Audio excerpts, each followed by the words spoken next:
তুমি যতই অভাবে থাকো, এই একটা দোয়া পড়ো, আল্লাহর কাছে চাও, একমাত্র তিনিই দিতে পারেন।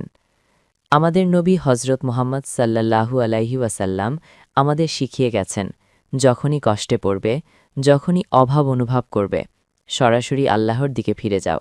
মানুষের দরজায় নয়, আল্লাহর দরজায় হাত পাতো, কারণ একমাত্র তিনিই দিতে পারেন। দুয়াটি হল, আল্লাহুম্মা ইন্নী আসআলুকা মিন ফাদলিকা ওয়া রহমাতিকা ফাইন্নাহু লা ইয়ামলিকুহা ইল্লা আনতা। অর্থ, হে আল্লাহ, আমি তোমার অনুগ্রহ আর রহমত চাই, কারণ তুমিই এর একমাত্র মালিক। তুমি ছাড়া এগুলোর মালিক বা দাতা আর কেউ নেই। এই দুয়ায় বান্দা শুধু চাইছে না, সে স্বীকার করছে আল্লাহ ছাড়া কেউ দেওয়ার নেই। এই বিশ্বাসটুকুই আল্লাহর কাছে সবচেয়ে প্রিয়। আল্লাহর কাছে ফজল ও রহমত চাও, ইনশাআল্লাহ তিনি কখনো খালি হাতে ফেরান না।